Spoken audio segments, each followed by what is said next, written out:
Don't get too comfortable, Karen.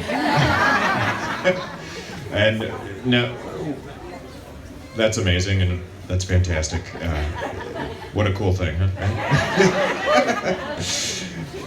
And now I would like to ask Karen Maloney to come up and say a few words.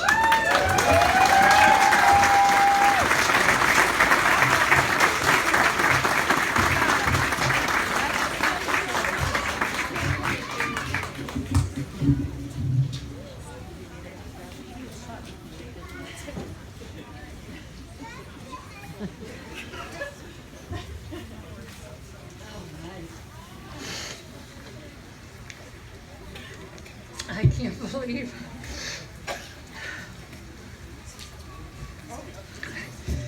Wow. I'm overwhelmed and humbled by this event. And boy, do I feel the love. Thank you, thank you, thank you. Is it okay? Can you guys hear me? Yeah.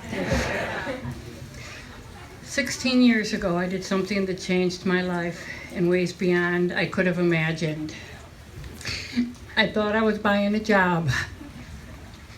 But what came with this job was life-changing for me.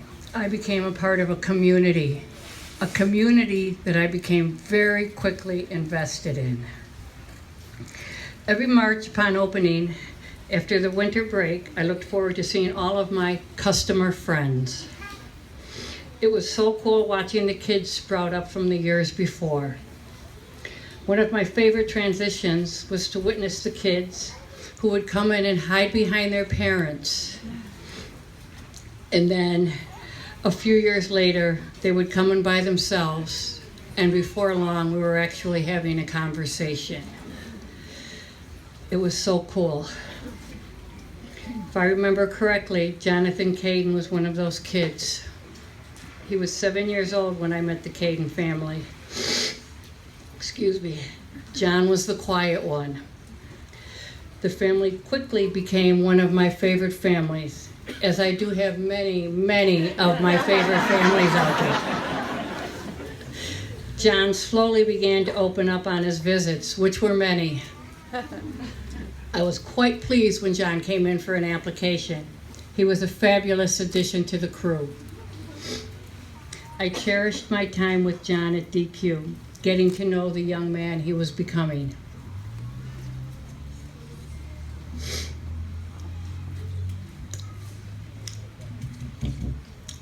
July 29, 2011 shook my world to its core. Suicide. It can't be.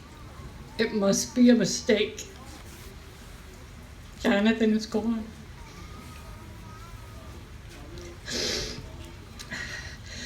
I felt compelled to do something, but what? A couple years later, I did something again that would change my life beyond what I could imagine. I put together a golf outing.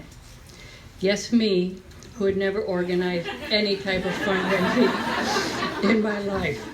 Golf is my passion, so I guess it made sense. I decided my mission statement would be bringing awareness to youth suicide. And guess what? People actually came. 92 of them. It was an amazing day. We had 3 annual golf outings. Then, as most of you know, I became ill with cancer and was unable to manage the 4th one.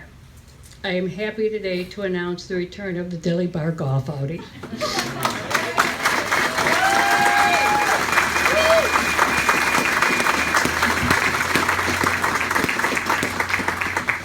Kelly Johnson and Lynn Debner and Hope for the Day have stepped up to take over the event.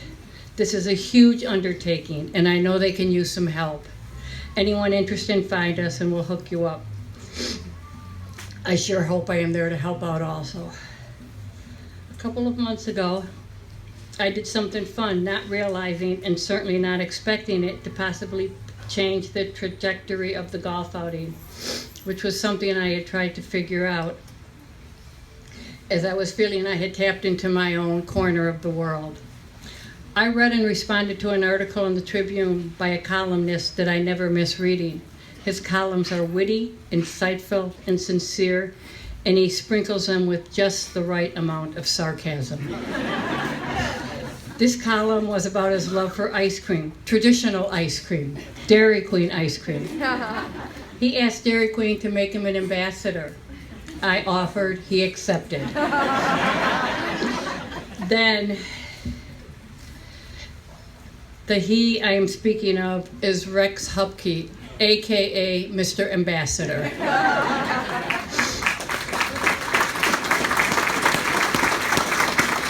What do you think? I got one heck of an ambassador.